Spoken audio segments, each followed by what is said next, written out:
Good morning. Today's Monday, May 12th. I hope everyone had a great weekend, and all the mothers in your lives also had a great weekend. I don't know if you noticed, the number one request for Mother's Day is to be left alone. So, except as we get older, I think our mothers don't want to be left alone. They want to hear from us. But we have 4 cases on the docket this morning. 2 are set to argue. I'm going to be calling the cases. The 2 that I'll be calling first are the ones that are set to argue. If attorneys can please identify themselves and their readiness to proceed. The first case we have today is case number C240610611, In Re MT. Norma Wessels on behalf of the state, the appellant, and we're ready to proceed. I'm also joined today by Maya Chess. She's an intern with our office with the court's permission. She'll just be sitting at counsel. Okay. Good morning. Good morning, both. Jessica Moss on behalf of the appellee MT and ready to proceed. Good morning. The next case we have is case C240543, State of Ohio versus Anthony Antolini. David Hoffman for the appellant, Your Honor, ready to proceed. Good morning. Susan Zerfas for the appellee, also ready to proceed. Good morning. The following 2 cases have submitted on their briefs. Case number C240438, State of Ohio versus Kenneth Kirkendall. Case number C240397, State of Ohio versus Tyrus Jones. Attorney Wessel, good morning again. Good morning. I'd like to reserve 5 minutes, if I may. Okay.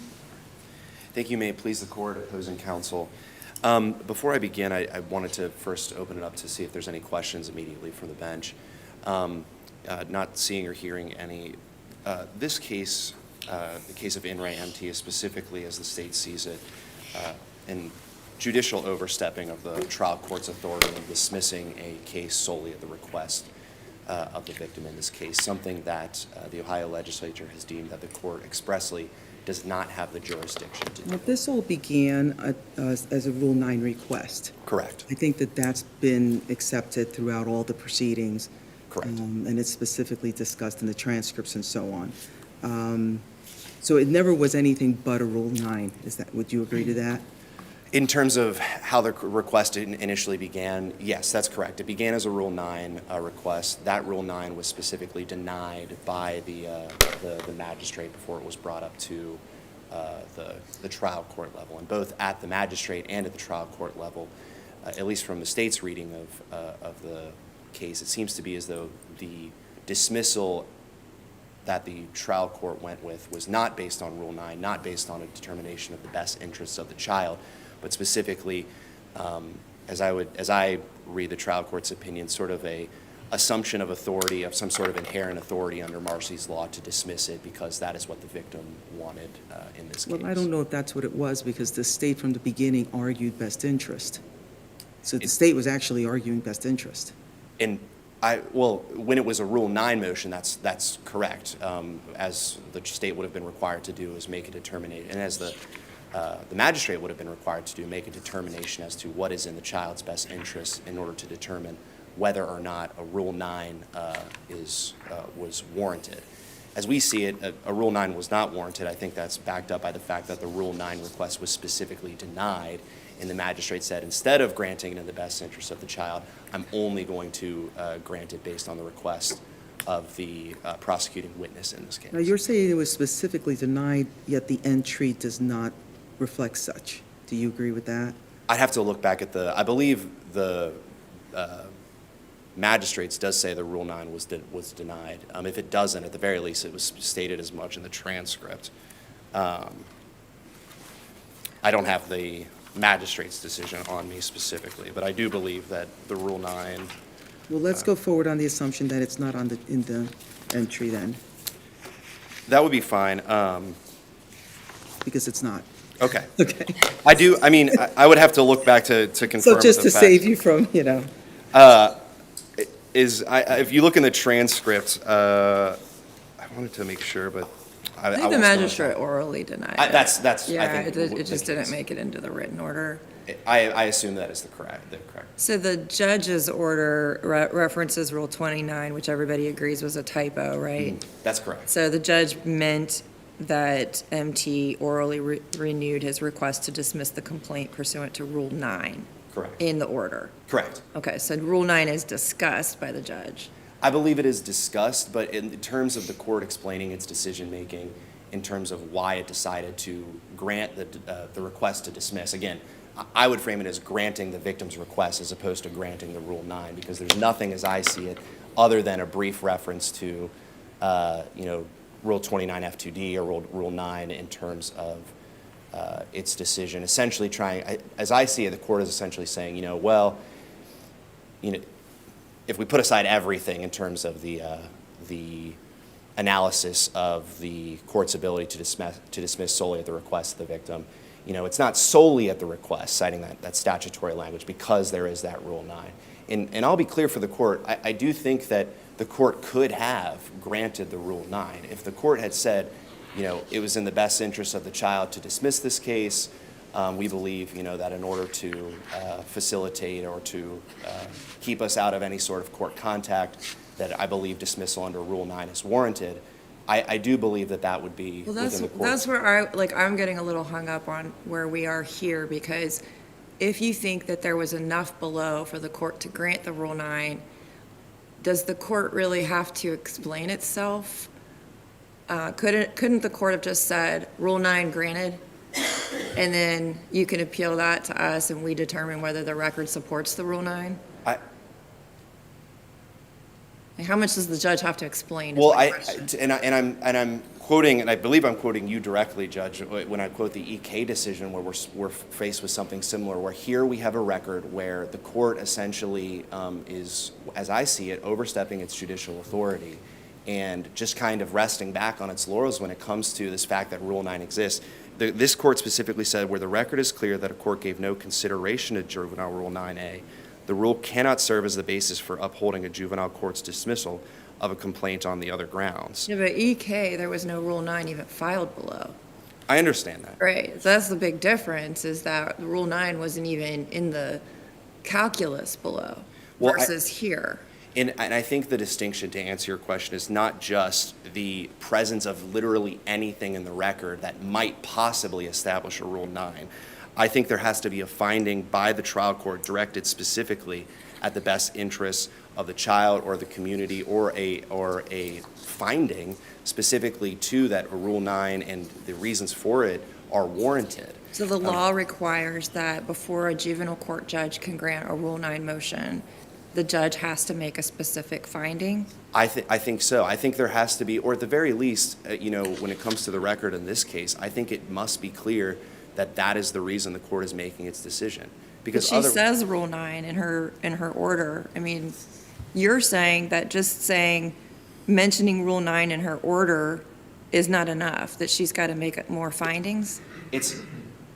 I think there should be a finding that the rule, again, if there had been something to the effect of a Rule 9 granted, we would have, I think, a clear understanding of the court invoking its authority, which it's able to do. But here, not only is there nothing in the record as to the best interest, I mean, not in the record, but in the court's entry and its findings as to the best interest, the court specifically focuses on, the Marcy's Law, the invocation of Marcy's Law, its presumed understanding of the rights afforded to victims.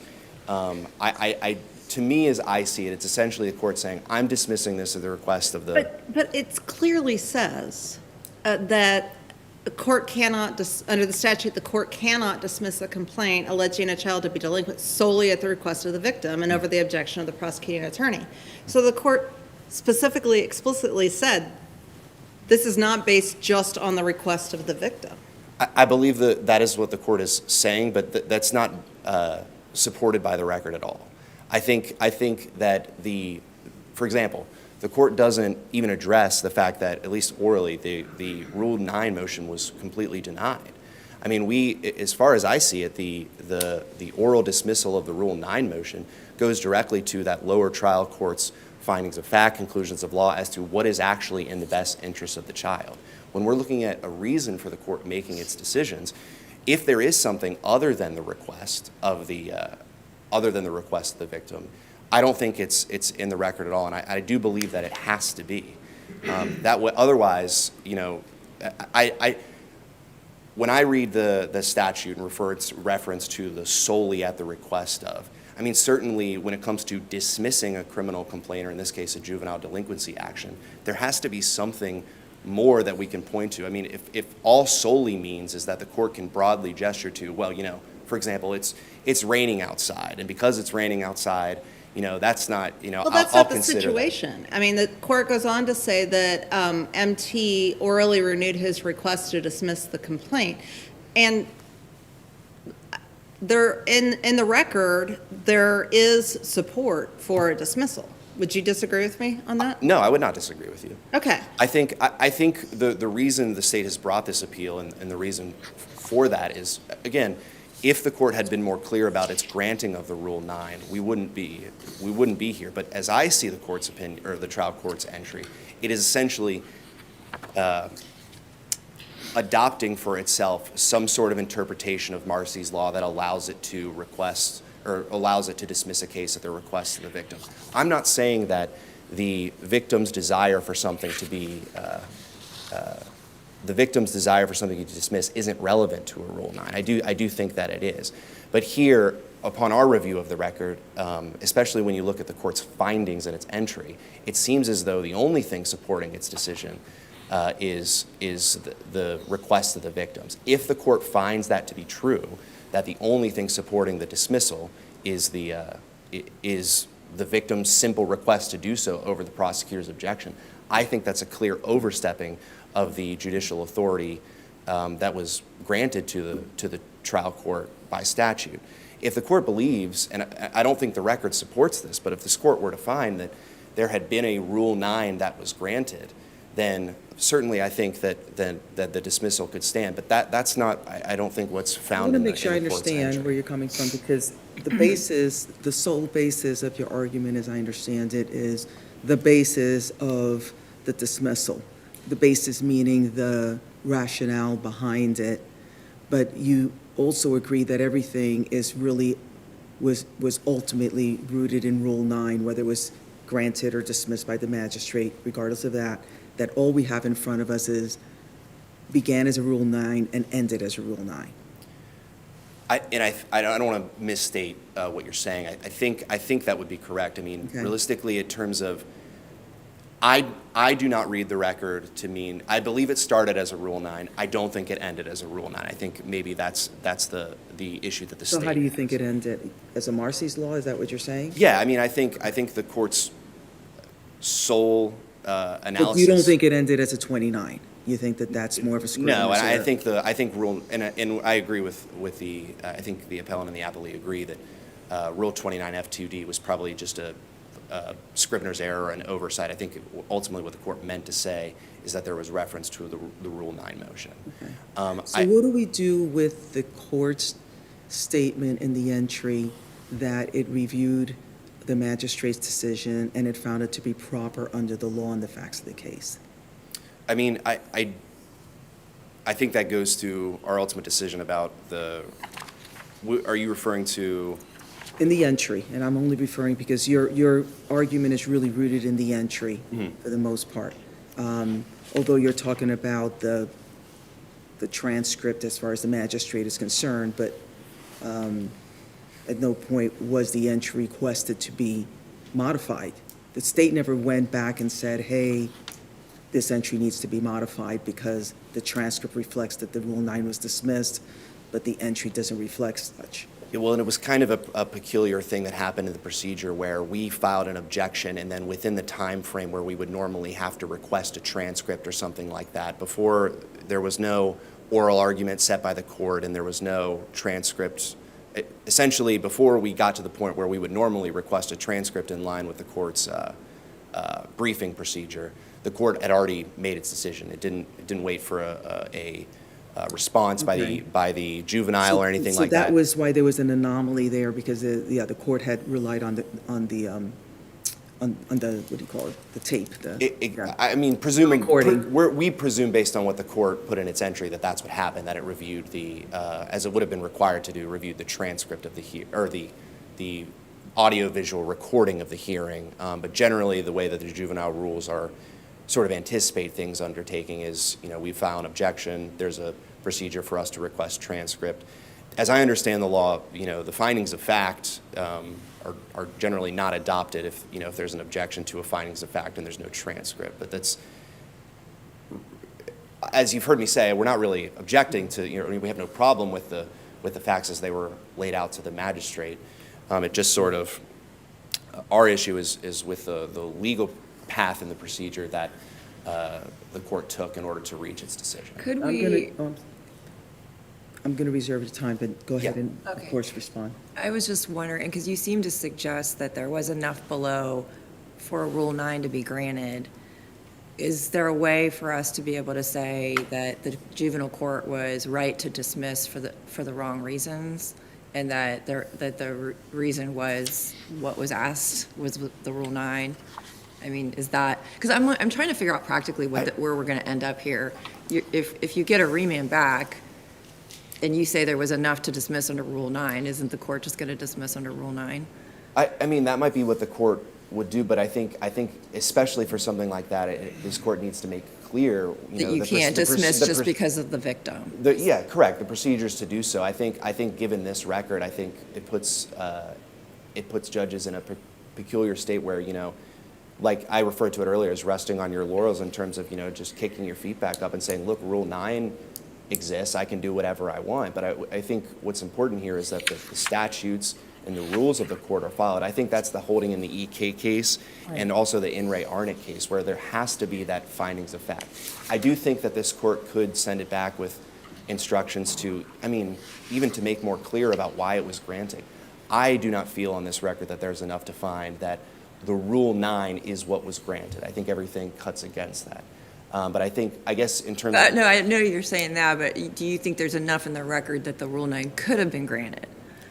Not that the judge actually granted it, but there was enough to support a Rule 9 dismissal. The one judge that actually, as I see it, the one judge who actually reviewed the Rule 9 denied it. So it's difficult for me to say standing where I am, but I would say, Rule 9 is fairly broad. I'm not saying there's no evidence in terms of what could exist to grant a Rule 9. I think a court has very broad discretion to grant a Rule 9. So in that sense, yes. But again, I don't think that's what happened, because the only judge that did view it as a Rule 9, my reading of the record, is that they denied the Rule 9. So now we're left in the position that we are. All right, thank you. I'll reserve the rest of my time. Thank you.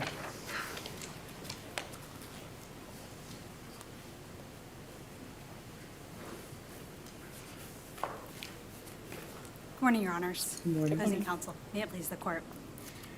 This case is not a dismissal solely at the request of the alleged victims and over the state's objection. If this would have just been MT's mother and grandmother making the request, absent a request for dismissal by MT's attorney, then we would be in a different situation. And the court is only prohibited from dismissing this complaint if it's solely at the request of the victim. And the juvenile court did consider, at least in part, MT's dismissal under Rule 9. And I will say it is unclear, but the court considered this. And even when the magistrate in court said that she was dismissing the case, she also indicated several things on the record that confirmed what was raised in the Rule 9 dismissal, that MT had not picked up any new charges, that he had stayed out of trouble, that his mom and grandmother were happy with his progress, that he had been referred to services. She also wanted him to continue with the services that he was referred to, which again goes back to this whole Rule 9. But when And some of those facts that you're sharing in your argument were reflected in the magistrate's entry, was it not, in the written entry? that was not in the written entry, that was oral findings she made in court towards the end of the hearing. In the entry, it only specified that the dismissal was at the request of the prosecuting witness. Well, it says here, mother and grandmother report youth's behavior at home has improved, and he has been referred to counseling, and that's in the written entry. So that seems to be reflective of some of the facts that you're Yes. discussing. Yes, and it was also said orally in court as Yeah, well. there was also, and that's where we get into some kind of like issues, because in the transcript, it says Rule 9 dismissed. It seems to me, when I review the objections, that the state seemed to be moving forward at that moment as with a presumption that the Rule 9 was granted, because there's no discussion in the objection that the Rule 9 was dismissed. The state raised juvenile rule, I think, 22 as well, at least in their objection, which is another basis that a complaint can be dismissed, as well as this Rule 9. But most of their argument premised on the fact that it can't be solely at the request of the victim. Well, it's phrased a little differently here, which I find interesting. So I don't see anything in here in the objections that, at least in the written objections, that state that the Rule 9 was dismissed. I don't Oh, believe. hold on. Yeah, that it was in fact dismissed. They seem to be arguing standing, and then arguing the merits of the Rule 9. Right. Which they're not really arguing the merits of the Rule 9 before us. Right. And in doing this, when the magistrate made this decision and the determination in court, all was about this Rule 9. And the MT's mother and grandmothers wanting the case to be dismissed, and MT's mother believing that the case moving forward would be a hardship financially to her and her family, was in support of this Rule 9. It was not its own separate request. This is also not a situation where the state was utilizing its own discretion to determine whether to dismiss a case. When you look at the facts of the complaint, there's no indication of police observing any injuries, and so the state could have also only moved forward if MT's mother and grandmother were cooperative in moving forward with the case. So again, that looks to this bigger picture of what is in the best interest, what did the court have authority to do, and certainly the juvenile court has authority to control their docket and make determinations on whether a case should be dismissed. This case is very distinguishable from the EK case because here there was a request for dismissal under Juvenile Rule 9 and was considered, factors for Rule 9 were considered by the magistrate, but also considered in the juvenile court's decision that they were not precluded from dismissing this complaint because this Rule 9 request was made. So the magistrate orally denies the Rule 9. Are you saying that the written order is basically granting it? Or what happened to the Rule 9 in front of the magistrate? While the magistrate orally denied the Rule 9, it did not end up in the entry, and the court only speaks through its entries. And so the entry was just a dismissal at the request of the prosecuting witness, but not solely at the request of the prosecuting witness. And there's other information beyond just the request of the prosecuting witness. Okay, so you're saying we would, because the magistrate made certain findings at the hearing that would support the Rule 9 dismissal and doesn't include or denial, whatever, doesn't include the denial in the written entry, we would just construe the written entry to be a granting of the Rule 9? I'm trying to understand what your argument is with regard to the magistrate. It's granting a dismissal, and the only request for dismissal was under Rule 9. It could only be Rule 9, you're saying? That was the only request at that point made in front of the magistrate. But Okay. then when the juvenile court judge reviewed those transcripts and then issued her own decision, that's where she also is referencing this Rule 9. Well, And- she references Rule 29. Yes, which was very clearly meant to be a Rule 9 because that could only have been the appropriate time. A juvenile Rule 29 would only occur after a determination on the merits of the case. So it clearly had to be a Rule 9, but she references that. She kind of does it in passing, though. Like, she gets into detail about Marcy's Law, right? And that seems to be the basis of her decision. I think that added to support for her decision, but that wasn't the sole basis, and that follows the statute of whether something is solely dismissed at the prosecuting witness. And we can look at the Rodriguez case out of the 2nd District, which looked at, for adult cases, for dismissals under Criminal Rule 48, what does solely at the dismiss of the complaining witness mean? And in that case, there were other factors beyond just this complaining witness to support that case being dismissed. And we get from the Bush case from the Ohio Supreme Court that there are many reasons why a trial court might dismiss a case. It's not a one-size-fits-all approach, and especially here, when we're looking at juvenile court cases, we have to make an individualized determination about the child. And here, the court looked at all of these different factors. So while Marcy's Law was referenced, and it may have weighed heavily on the juvenile court judge, it was not the sole factor. Well, you know, I want to go back to the objections that are filed, because the objections are arguing standing and the merits. So, which is a little bit different than saying, oh, it can only be dismissed or should not be dismissed only on the request of the victims or the witnesses. And as you've already pointed out, and everyone has pointed out, the trial judge talks about Marcy's Law. I'm trying to figure out what was that in context to? Was it because they understood it to be a standing argument and they were trying to establish standing, or what is your reading on what this Marcy's Law discussion is? Why this is here? The court was trying to acknowledge that Marcy's Law does afford victims of crimes certain rights and abilities in court, and that the court was indicating that we should look at that and look at what a victim might be wanting, but it's not the sole basis. So it weighed highly, but it was not the only reason. Okay. So, in the judicial entry, towards the beginning, it says that the magistrate properly construed the facts and properly applied the law. But the magistrate's entry clearly says at the prosecuting witness's request. It doesn't say anything about any other reason. So I don't want to add words to what the magistrate's written entry says.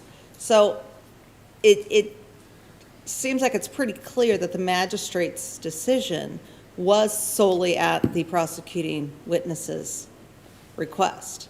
And the trial court, again, said that the magistrate properly construed the facts and properly applied the law. What are we to do with that? Because the magistrate also made these other findings that were beyond just what the MT's mother and grandmother said, it went beyond just the request by. Well, where does that say that in the magistrate's entry? Again, I don't want to add words to it because the Sure. judge speaks through its entries. So it talks about the dismissal at the prosecuting witness's request, but it doesn't say at their sole request. It doesn't use that word. And when the magistrate's decision is not final, so the juvenile court judge still has to review that and looked at all the transcripts of the case and looked at this juvenile rule 9 and whether that cushioned the decision from, or whether it would be precluded based on the statute. So if I'm understanding you right, you're saying that even though at the beginning, the trial court said properly applied the law, are you saying that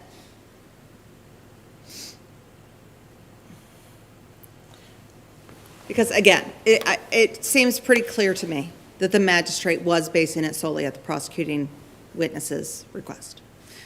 So when the trial court said properly applied the law, if we assume what I just said was correct, how do we get past that?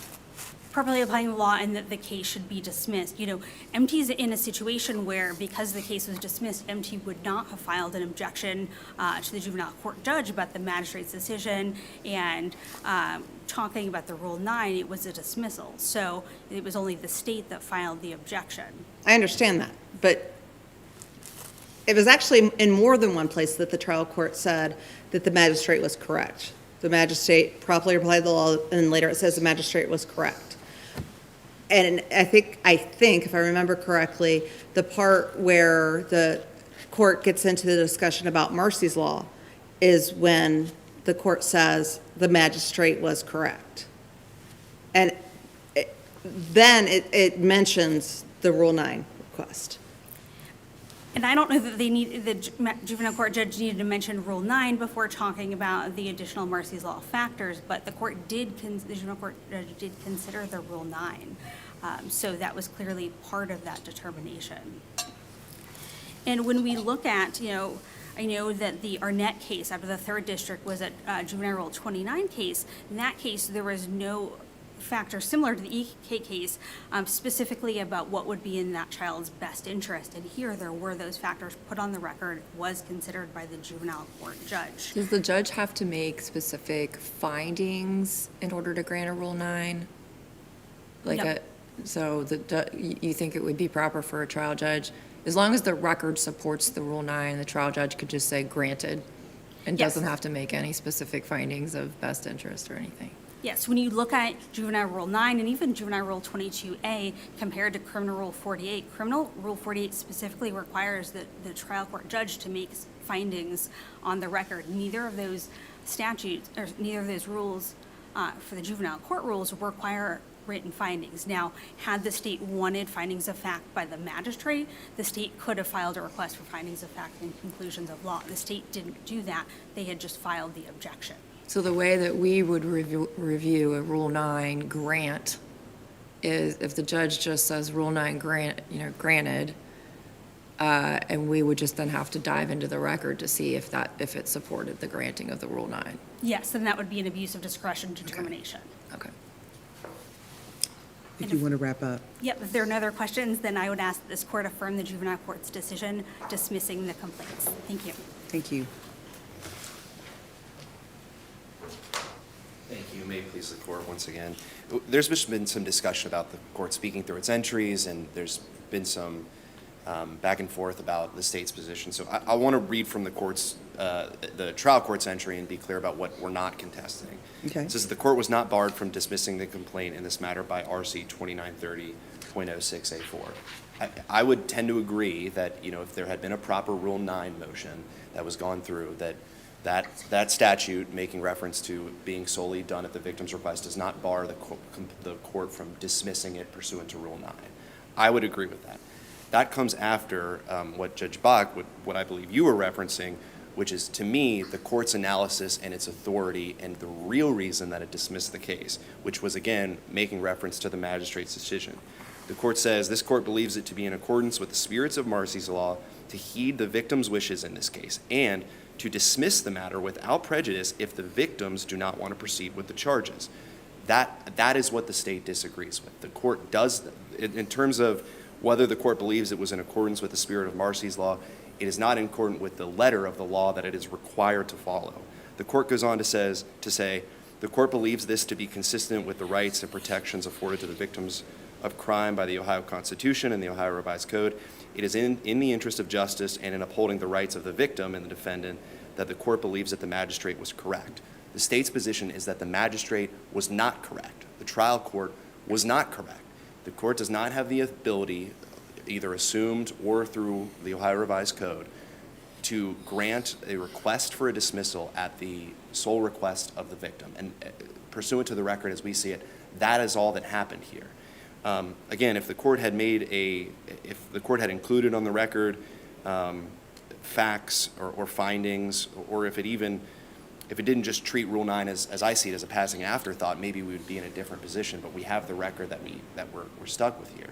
And Judge Zayas, you had asked opposing counsel a question about, the state's position when it filed its objection, and what was the state doing. I think that it's kind of part and parcel of the record in this case, where at the point we had filed our objection, not having the transcript ordered yet, we were faced with the magistrate's decision, which, at least as I see it, was, and I think it was clear to everybody at the time, just granting it at the request of the victim. So the state was trying to grapple with, does Marcy's Law suddenly create standing to, does it make them a party to the case? Does it should Marcy's Law be read to give them standing in an action such as this? Or So what do is? do you agree that you only argue it as a standing, or am I missing something in this objection? No, I mean, I don't think your analysis, I would say the state's objection at the lower level, I think, was to the court's authority. Whether it was the court's authority or the victim's authority, it's sort of the jurisdiction of the court to grant something, which is, I think, in line with the objection that we made. I don't believe, unless anyone has any more particular questions, I don't believe I have anything further. All right, thank you very much. Thank you. Thank you both for your arguments this morning.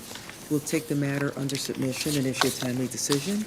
I hope you both have a wonderful afternoon and a great week.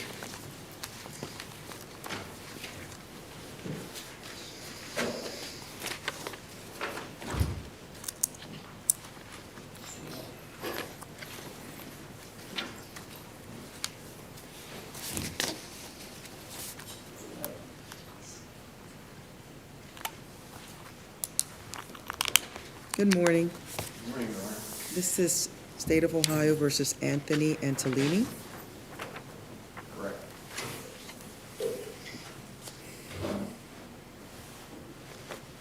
Sorry. That's okay.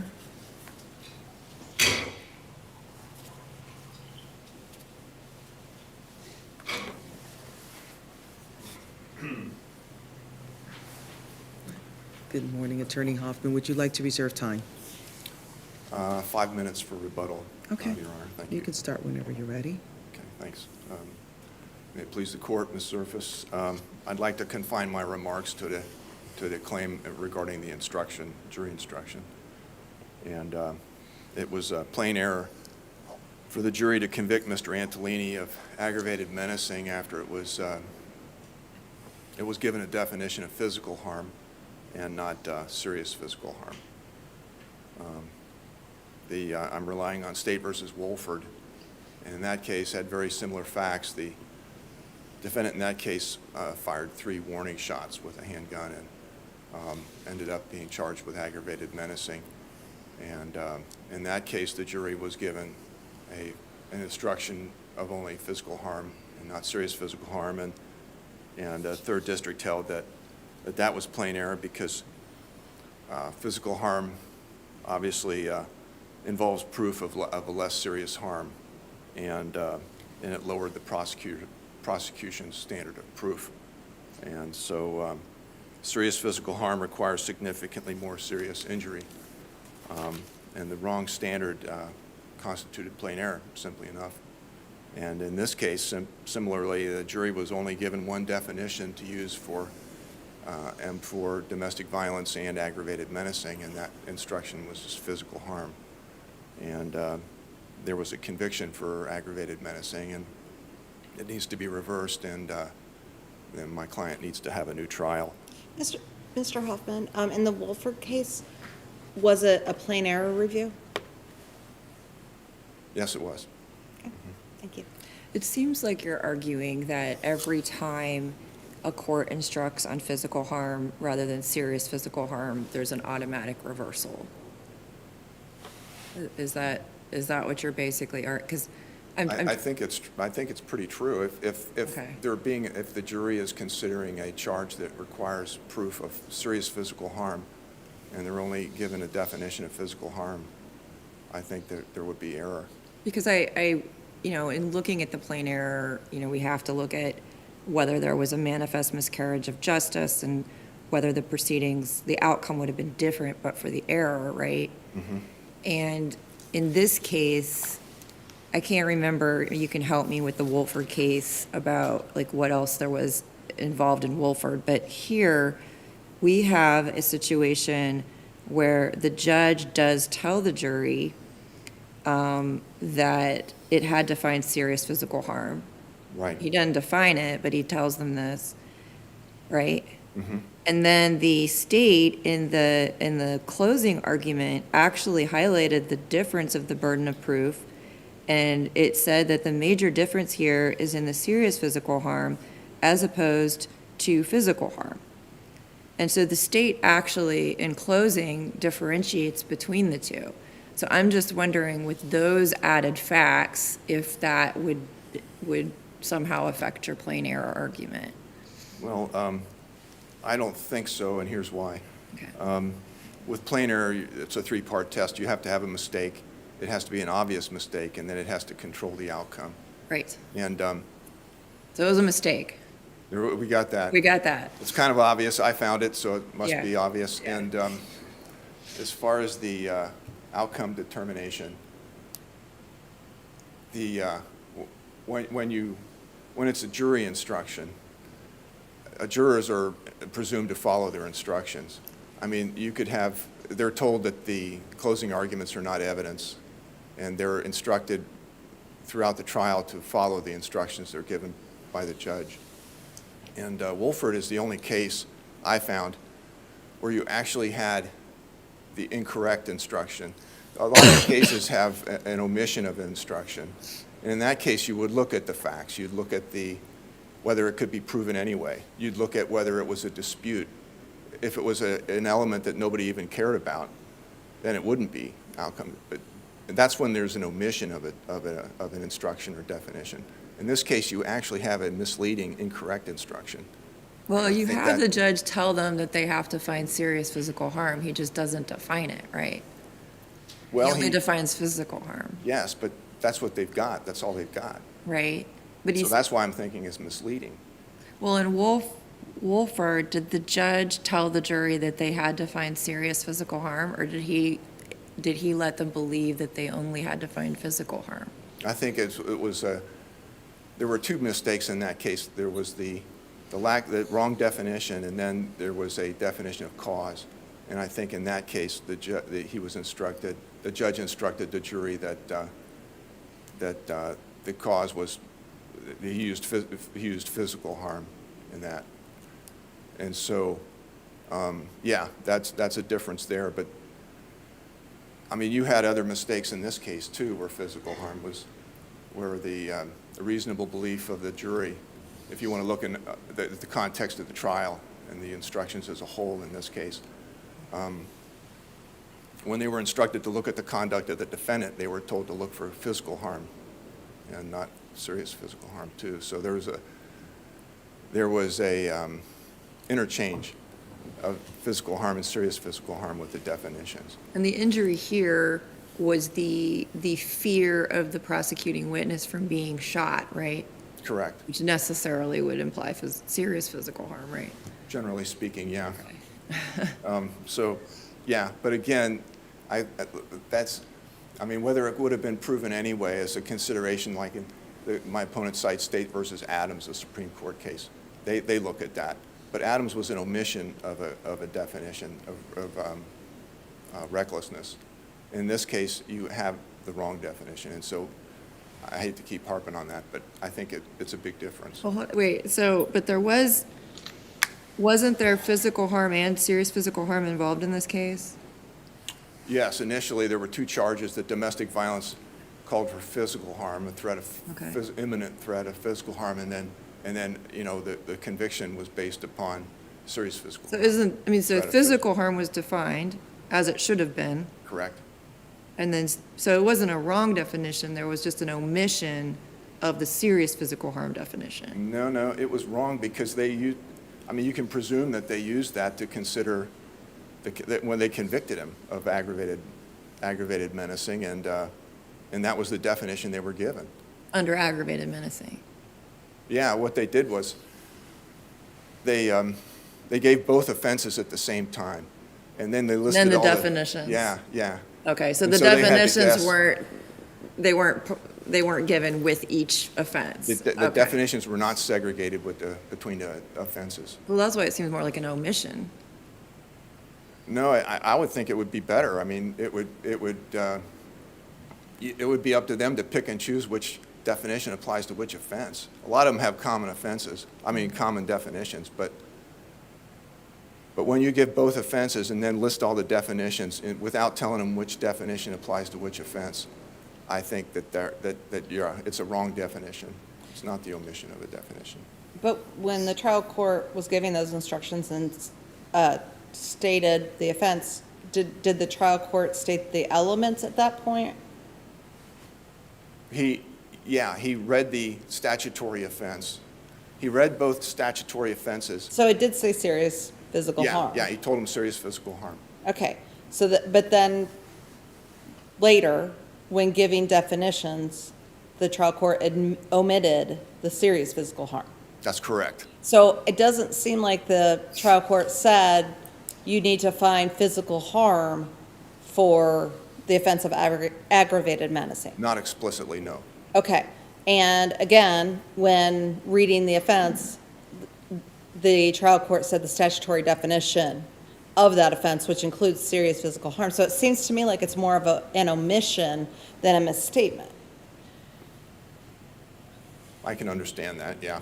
I can understand that, but I still take the position that if that's all they were given, that's all they had. They did come back with a question on that definition too of physical harm.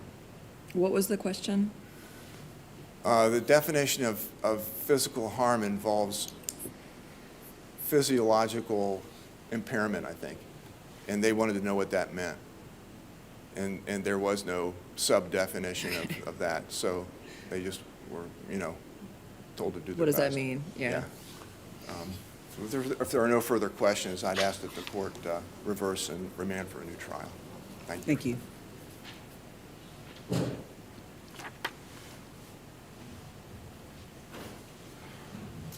Good morning. Good morning. May it please the court, Mr. Hoffman, we also take the position in this case that this was the omission of the serious physical harm charge for a lot of the reasons that were indicated in questions that were asked before. This case initiated with 2 charges. It was the domestic violence threat, 4th-degree misdemeanor, involves imminent physical harm, fear of imminent physical harm. Then secondarily to that, we've got the aggravated menacing charge. There are numerous places in the record where those 2 things were separated out. The first place where I think the jury heard that was the testimony of Officer Hyatt. Officer Hyatt was the charging officer. Officer Hyatt explained to the jury the reason why he elected to file 2 separate charges in the alternative. So his explanation to that was, well, when somebody is afraid that they're going to be shot, they're afraid that they're going to be killed, and being killed is serious physical harm. And as a result of that, I filed the aggravated menacing in addition to the other charge. I think the problem with trying to rely on Walford is that Walford really doesn't get into a detailed analysis of how it came to its conclusion. And a better case, in our opinion, is going to be the 7th District case. That's going to be State v. Scott, and I believe Ms. Wood cited to that in her brief as well. State v. Scott does a great job of laying out a 3-part test that's a little bit different from there's a mistake, there's an obvious mistake, but in their 3-part test, the question is, did everybody understand going forward what the elements of this offense were? Was the court aware that there were separate elements in this offense, that serious physical harm was an element of the offense of aggravated menacing? Did defense counsel understand that? And did the prosecution understand that? And that's the first prong of that test. Then the second prong of that test is, did the state elicit testimony that met each and every element of the offense, and in this case of aggravated menacing? And then finally, there's the question of, but for failure to give that offense. And I think that we can apply this whether we're going with Mr. Hoffman's argument that it is the wrong definition, as well as whether we're going with my argument that it is the omission of a definition. But what was there an outcome that would have been different but for?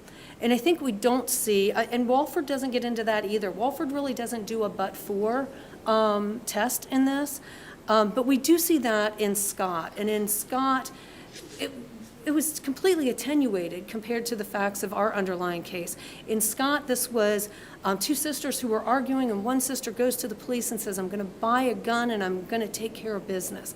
And it was a third-party threat with the threat of a gun and no indication that she already had access to that gun. Now, if you take the facts that were elicited in our case, and you start, let's just start with step one. Was everybody aware that there was a difference between physical harm and serious physical harm?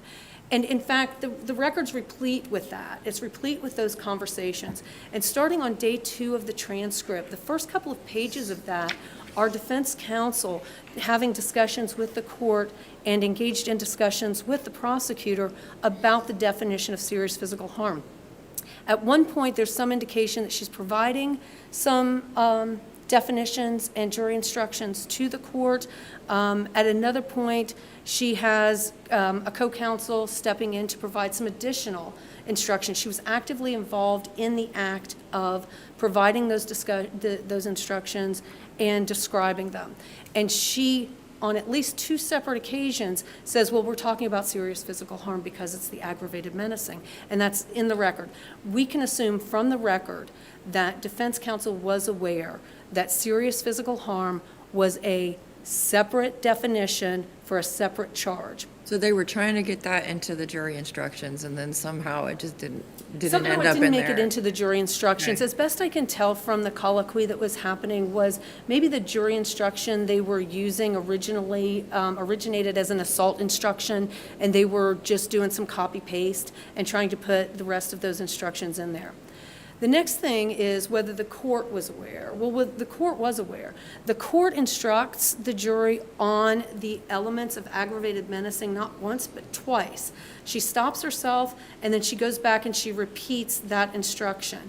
And that's also found on day 2 of the trial transcript.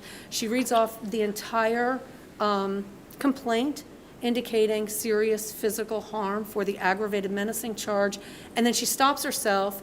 There may have been some conversation at that point between her and trial counsel, and then she starts again and starts reading it, and she again reads the serious physical harm information. So the jury at that point has heard serious physical harm from the judge at least 2 times in relation specifically to the aggravated menacing charge.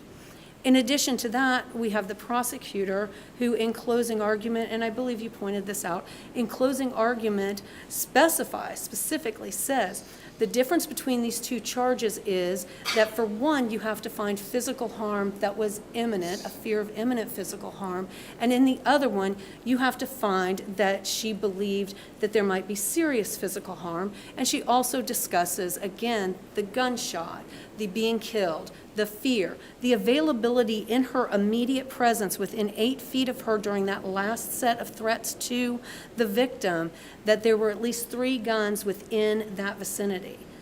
At that point, I think there's enough information being given to the jury that we can't say that the jury clearly lost its way and that there was a manifest miscarriage of It justice at seems that to point. me, I'm thinking, I'm really listening to everything that you're arguing, as I Sure. did with Attorney Hoffman. You know, this all comes down obviously to the but for, the prejudice. It does.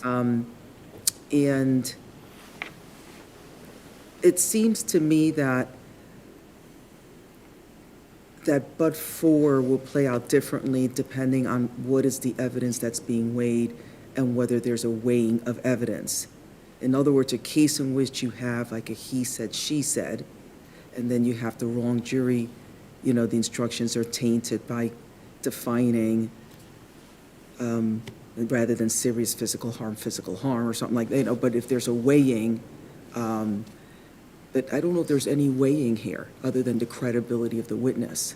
I think there's a lot that goes to the Do you understand- credibility do you of the understand what I'm witness. saying? I do understand exactly what you're saying. So I think that, but, you know, because really what Attorney Hoffman is saying is like, by its nature, if you're giving the jury the wrong information, that's what they're going to use. And so, you know, now the outcome is necessarily tainted. And of course, you feel otherwise. And it just seems to me that, you know, what in the case like this, where it really just came down to credibility, and that was it, you know? I do see what you're saying. There wasn't I like, there think wasn't that- any evidence on the other side saying, no, the harm was different or whatever. you know? Yeah, there definitely, the evidence consisted of testimonial evidence only. There were no extraneous evidence, there was no video of it, there was nothing else. And for this, I I mean, it want seems to that seems to help your position. again look back at the 3rd District, right? Or, I'm sorry, the 12th District in Scott, where the testimony was the police officer talking about receiving this threat on behalf of the victim. So we had that third party. And in that case, the person making the threat, the defendant in that case, did not have ready access to a weapon. So what our jury in this case heard was that over the period of about 4 days, there were numerous threats. I'm going to kill you, I'm going to kill you, I'm going to kill you. I'm going to kill you is different than I might fire a gun at you. I'm going to acquire a gun when you have the knowledge that there are guns in the house, that there are guns in the vicinity of you. And it's a more direct threat. I'm going to kill you, I don't think can argumentatively be considered a minor injury at any point in time. I Was think there ever any testimony that he said, I'm going to kill you? as Yes, opposed I to, should kill you, I should have should killed kill you, you. I ought to kill you, I should have killed you in your sleep, I should shoot you. Yeah, all of those things. So there was testimony that he said, I am going to, rather than I should? I should kill you. I believe the testimony as elicited from the victim repeatedly was a combination of I should kill you, I should have shot you in your sleep, I should have killed you, and I ought to kill you. Okay. And I ought to shoot you as well. That escalated then on day 4 of this altercation or verbal exchange between the parties. That escalated after the defendant had a conversation with his therapist, which the victim thought should de-escalate that, but instead it escalated it. And when he came back in, he was more angry. And this led to that the final point where she then left the house. Then we have the testimony of the officer. And the officer, of course, had no firsthand knowledge of any of these threats. But what the officer did have was a very, very upset and crying victim in front of him, which in his testimony he indicated increased her credibility to him and his concern for her safety, leading to that secondary charge of aggravated menacing and the alternative to the domestic menacing threat. So I do think that we have substantially more direct evidence of a direct threat of death to somebody than what we have in that 12th district case. And again, if we just look at the analysis that the 12th district went through, relying on the 3 Supreme Court cases, relying on the 12th district case. You're talking about Scott, to the found, yes. and Scott. 7th district, okay. 7th Just district. making sure. Also relies on Tinchon, which came out of the 12th Okay. district. Adams, of course, which this court has previously relied on recently in Chastain, where the court neglected to give a definition of purposely on a sexual imposition case. And I believe 2 of the 3 justices who are presiding today wrote that Chastain opinion, which came to the same conclusion using this same analysis. And if we step through that analysis and we see all of the evidence, all of the testimony that the prosecutor elicited to apply directly to that element of serious physical harm, the statements, I'm going to shoot you, I'm going to kill, I want to kill, I ought to kill you, those statements go to serious physical harm and not to just physical harm. And I think that that cannot be mistaken. And then we come to the question of, well, but for leaving out this jury instruction on serious physical harm, would the jury verdict have come out differently? And I don't think that we get there. I don't think we get there because the jury had so repeatedly heard killing, shooting, had the explanation from the police officer describing the difference between physical harm and serious physical harm, had the explanation of the prosecutor explaining those 2 things to the jury, and also had not once but twice hearing the judge giving that instruction and even though the instruction did not define serious physical harm, it clearly listed out the elements of the complaint and stated serious physical harm in it. So I think that there was enough in front of the jury to discern between serious physical harm and physical harm that is imminent, and enough to support that all of those elements were met beyond a reasonable doubt, that evidence was elicited. There's evidence in the record that defense counsel was aware and was actively involved in trying to create those jury instructions. With all of that, we ask that the judgment be affirmed in the lower court. Do you have any further questions for me? Thank you for your argument. Thank you so much.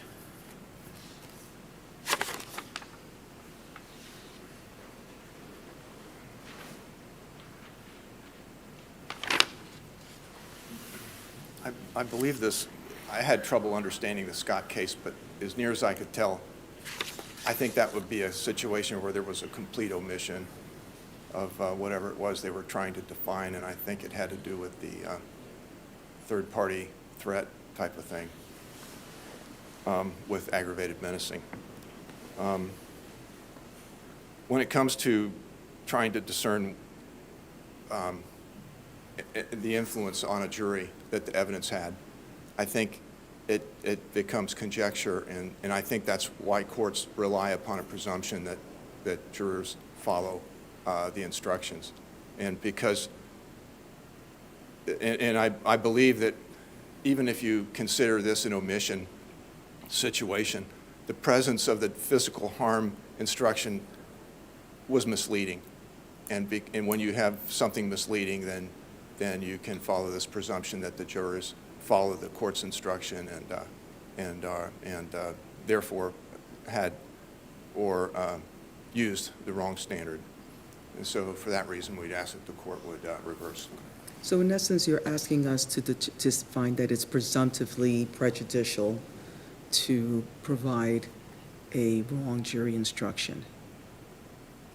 Yes, Okay, thank you. thank you. Thanks for clarifying that. Thank you both for your arguments. We're going to take the matter under submission and issue a timely decision. Thanks so much. Have a wonderful afternoon, and hopefully you'll have a great week. Although I hear it's supposed to be raining, I think, all week. Have you all had a happy Mother's Day? Thank you. Thank you, that's very kind. And that concludes the proceedings this morning.